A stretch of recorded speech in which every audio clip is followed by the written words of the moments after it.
Hello, all. Thank you so much for joining us here on Sports Today. We're building up to the FA Cup final, the first ever in the history of the competition where you see a Manchester derby taking place. And I've got somebody alongside me who knows a thing or two about Manchester derbies. David James, thank you so much for talking to us here at Sports Today. Yeah, namaste. Thank you for having me on. Right. Let's just get to it. When you talk about the two giants who are going to be playing at the Wembley Stadium now, there are two sides that are going into this competition with different things to fight for. There's one club that is looking at a resurgence and it wants to cap up the season with another trophy.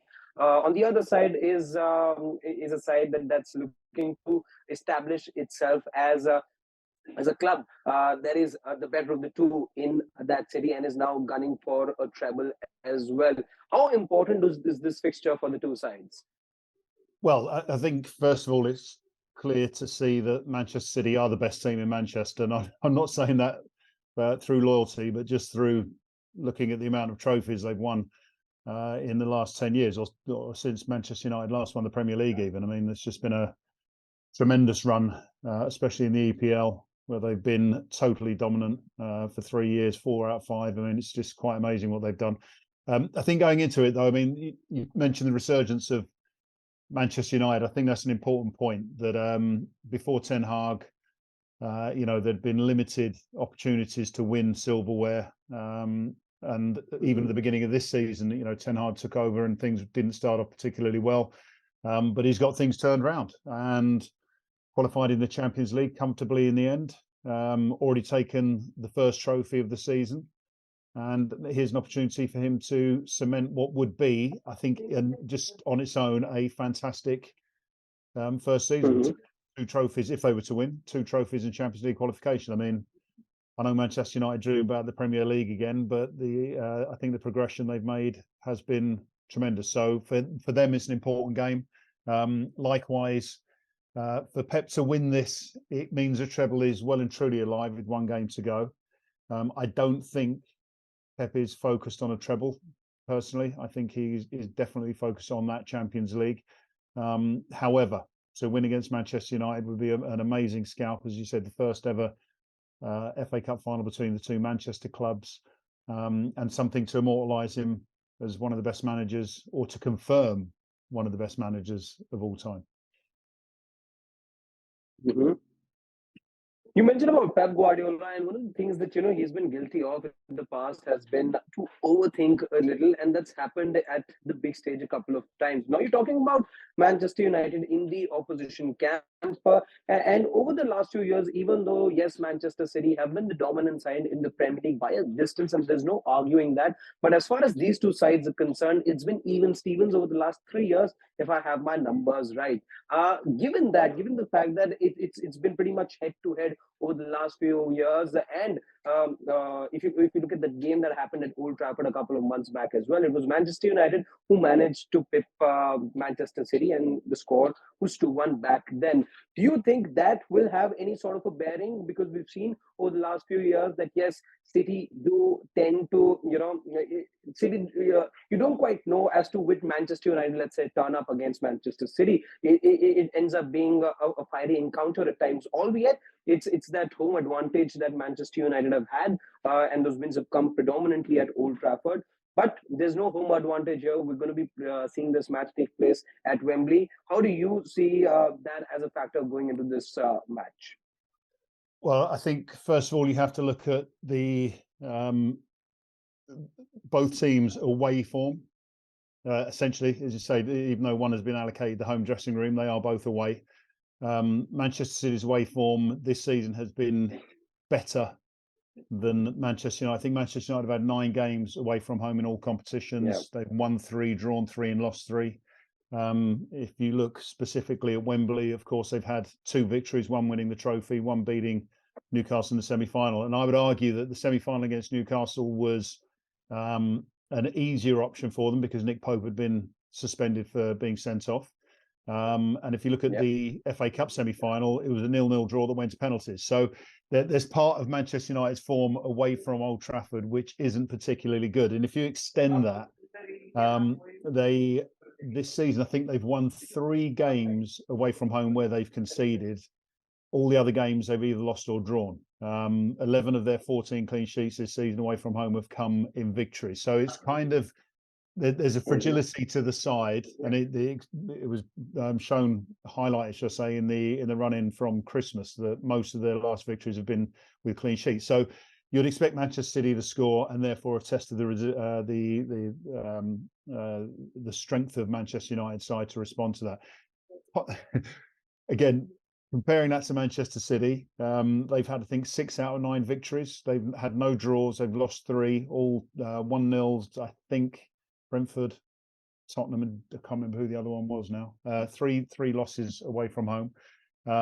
So again, I don't. None of their victories really have been compelling. I know they beat Arsenal 3-1, which was comfortable in the end. Changes tactics, and a long answer, but I look at data first and try and work out what it is. I looked at the way that Manchester City approached that Arsenal game in particular. They played a completely different style of football. It showed that Pep, where you mentioned him overthinking, I think Pep has thought long and hard this season on how to get the best out of his group of players. Whereas I think in the past, he knows how to play the game, and he got his players to play that particular style of football. There is variability in Pep styles this season, and I think that will have to come to the fore against Manchester United. If you look at what Manchester United threats are, I think if I go into tactics, I think there will be a pretty rigid back four. And with Erling Haaland playing, who missed the large part of the last couple of games away from home, they have the options. I was at the Brentford game on the weekend a couple of days ago, and it wasn't a particularly good game to watch. It looks very unorganised. He'd made 7 changes from the previous game. I think there'll be a completely different lineup, although I still think it won't be the full strength lineup. So Pep will be fine. It's whether Ten Hag can stop his Manchester United sides from showing that fragility and go in there with confidence that they think they can win the game. Interesting there. You mentioned about the strengths of Manchester City, and there's absolutely no denying the fact that they've done most things right this season. But if we are to talk about, let's say, that one area of concern that you can possibly think of, or that one threat that, or that one area which really is something that Manchester United could target as far as Manchester City are concerned, what would that one area be according to you? Well, it's difficult to say. I mean, the Manchester City as the squad this season have been tremendous. I mean, you take away the 2-0 defeat against Southampton in the League Cup.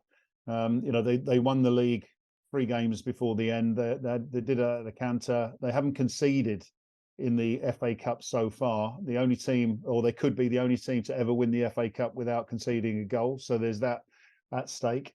And obviously with the Champions League, they played a perfect season so far to get to the final. Real Madrid semi-final was absolutely superb. The weakness, and again, the caveat to all this, is that Manchester City do leave themselves exposed at times, and it's all about the quality of the opposition, whether or not they can take advantage of those positions. Again, it happened at Brentford on the weekend when Pinnock scored an early ball from David Raya.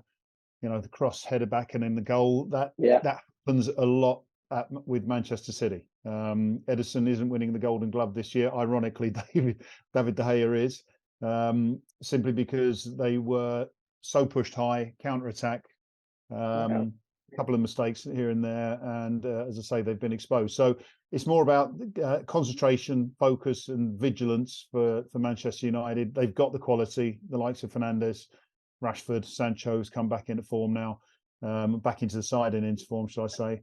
And with that kind of quality, then you would think that if they were given the chance, then they would exploit it. But again, it's whether or not Manchester City are already 2 or 3 goals up, or what stage of the game this happens. Right. If very quickly you could point out that one thing that Manchester United can perhaps focus on if they are to challenge this Manchester City side in any way in this competition, because you know one thing for sure that City are going to dominate the ball. But Mm. like we saw at that game that was played at Old Trafford, United focused on the counter, and that's how they got the two goals as well. What is it that Manchester United can possibly do to hurt the City side? Well, yeah, I mean, you've nailed it there. I mean, the counter attack is always going to be Manchester United's best option. It depends whether Ten Hag goes for the press from the big up front, because again, when I talk about Man City being exposed, there have been a number of occasions this season, even in the Brentford game, where the press was high, the passing wasn't fluid, and there were opportunities. I mean, they've conceded goals. I think Tottenham was one, if I recall, earlier on in the season. So if Ten Hag goes for the press, there is a chance. However, go back to the Arsenal game. Arsenal tried the press in that first game at the Emirates, and Edison was able to play out. Got drained out. Got drained out Yeah, after a point, if I'm not wrong. yeah, and again, speaking to City fans after the game, it was interesting watching it. We've seen 3 games now for Manchester City, which haven't been the best, i.e., Chelsea, Brighton, and Brentford. But they've been very much changed sides, and therefore what Pep wants out of his best 11 or his best team, arguably was very different to what he wanted out of those 3 games. So all of a sudden, Ten Hag, and this is what I love about the build up to this final, is that Ten Hag will be looking at 3 different recent games and not being able to get a full scope of what Pep will do on Saturday in the final, simply because he's had to change sides around. Ten Hag hasn't had that luxury, because obviously they wanted to make sure that they've qualified for the Champions League, and that took the penultimate game. So counter-attack, press, usual things. But the one thing they got to worry about, as I say, I think Erling Haaland is definitely going to play. Excuse me. Is how they deal with Erling Haaland, even if it's not him on the ball, because he occupies the usually the physical presence of 2 players, if not the mental focus of a whole defence and midfield. So he could be, he, as he's proven, he could be the game changer. Very quickly, though, we're running short of time. Last 2 questions that I want to take with you. One, of course, being from Manchester City perspective, and let's say somebody who knows the club very closely. Who would you like to see between Jack Grealish and Phil Foden start the game for you? I would, yeah. I don't know if I'm allowed to disclose this, but yeah. Well, Jack Grealish. I mean, no, sorry. Not that I know the team, but I think in the Champions League, Jack Grealish has been one of the best players in the Champions League for this campaign in the whole competition. So you would love to see Jack Grealish out there on the left. Phil Foden struggled a little bit on Sunday, I have to say. But as I said, the team was such a different team that it probably didn't suit his style of play, and the fact that he's been coming back from injury and not necessarily 100% at the moment might question whether he starts. But having said that, Pep's focus is 2 games, one of them slightly more important with regards to his legacy than the other. I think Phil Foden will have a better chance. I believe Mahrez would start as well. Phil Foden and Mahrez can make a nice combination in that midfield. So yeah, if he goes on, I mean, Phil Foden, he celebrated his 23rd birthday on Sunday, and he's already won 5 Premier League titles. Just crazy, yeah, crazy. Right. Very quickly, the last question. We know who you pick as the winner, so no questions there as far as your choice is concerned. But what, according to you, could be the scoreline of this match?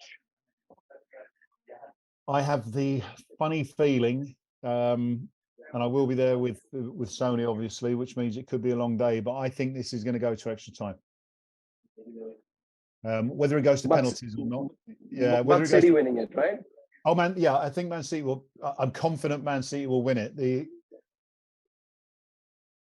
I just see it extra time, because I do like Manchester United. I do like what Ten Hag's got. I do like their players, and I think that they will take advantage of the fact that they know that Pep also has another game to play.